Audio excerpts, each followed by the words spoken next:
This is Chelsea Slattery's tutorial over Seesaw. So I'm just going to type it in.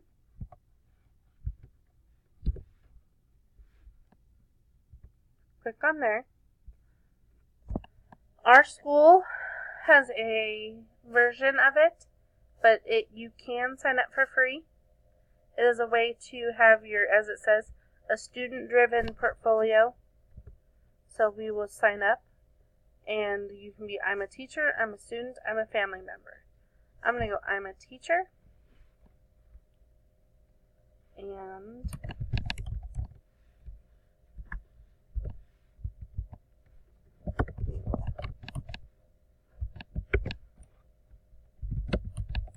put your email.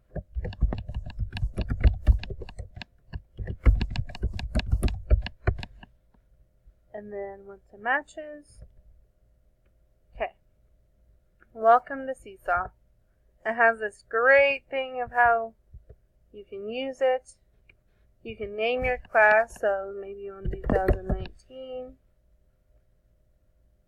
And then what grade you have, or even other. So maybe you run a dance class or basketball, and you want to be able to collect photos from the games. This would be a great one for other. But I teach kindergarten. So you will notice that this green check mark right here is very important. Then your students will get a QR code, or they can use an email to sign in. But we can add student's name. So we will just add me, and Marco, and Polo, and Maya, and Max. So that's a great class. Creating class. So now you have all these kiddos with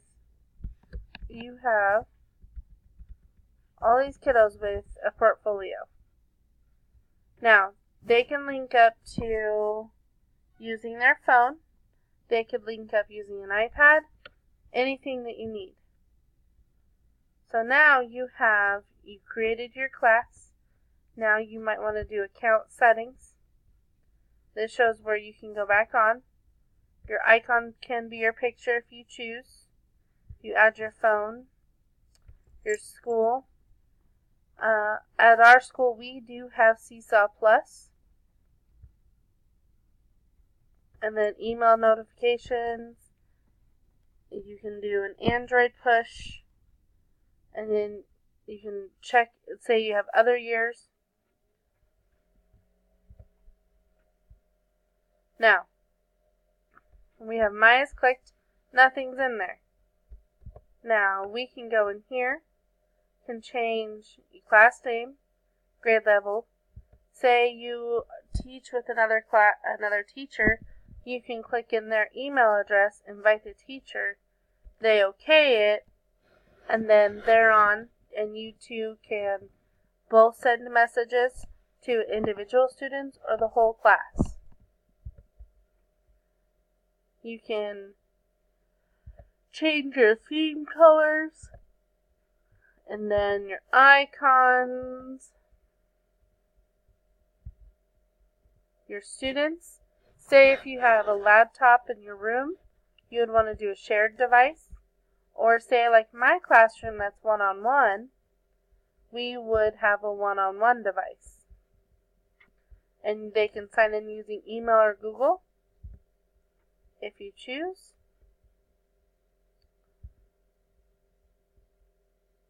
You can manage your students. You can have the students' likes and comments. They can be able to. Comments I have them required for approval. Just in case it is not an appropriate comment, I can delete it. If you want them to be able to edit their posting, you can click that button. If you want, for instance, like our school has the families hooked up to this. This is a way to communicate with the parents. So then you can click on that, And it comes all these different informations. The other thing I want to caution is here where it says students can see each other's work. That's fine if you want to collaborate with the other students, but say you want to send a message to a parent that's about an individual's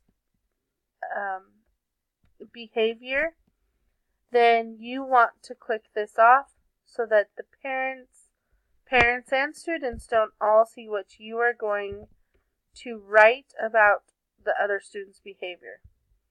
Almost had that happen. Luckily I caught it in time. That's the only reason why I know that happens. You can invite your families. You can do paper invites or via you can send it through via email, or the paper invites they take home.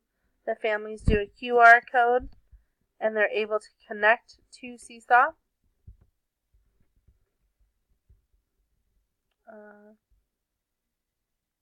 If your class is old enough, they can do a blog and the parents can see that as well. If you want to create different folders like English or social studies or basketball, you're more than welcome to do such. And then here is where you can archive. Say your class is done, you want to archive it. So now you come over to here. So we have our students right here. But now you need to click on this so that you can print it and make it bigger, or you can just print it and they can walk up to the projector. However you choose, but this is what they click on, and they can link right into your Seesaw with just this QR code. If you are in this position where the QR code won't work, you can hit this code and whatever they're typing in, they can hook up that way. This is only good for an hour, and so they won't be able to take it home after that to link up at home as well. They just have to remember their username passwords. Other than that, that's how that works. To write in a journal, say you need to write about Max. Nothing's in there. You want to do an information. Click on here. You can share an activity. You can post to a student journal. You can send an announcement to the entire class and their families. But here's the student journal.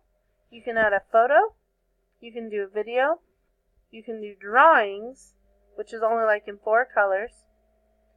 Add a file, and notes, or a link. So say we want, it looks like this. And like even then it says I learned. So they're thinking this is Max writing, but I consider dear Max's mom. He was eating out of the trash again.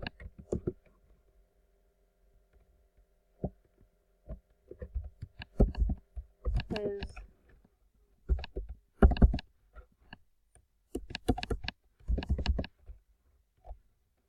4 feet pause.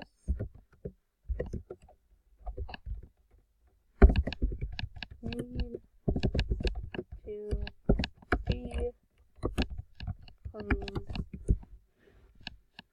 So then that, you set that.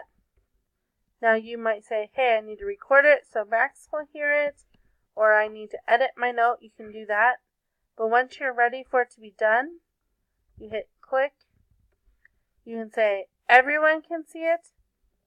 Here, you can say, I want everybody to see it, or no, just Max, because it was just about Max.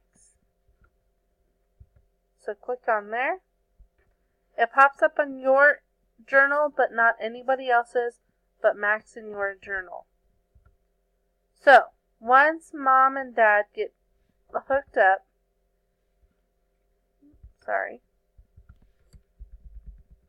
they can go down here and they can say, and this would be on their own page, like, or they want to comment. Oh no! Oh, okay. And then kids can comment if you have it linked, and then they have a comment. It's the only way the parents can contact you. So if you don't have anything on the seesaw, then they are not able to contact you. So just like Facebook, your family can't comment anything on a picture if you don't post it. And then it gives you a saying for me to select a school to see if they've already paid for the version. But this is Seesaw in a nutshell. Thank you. Bye-bye.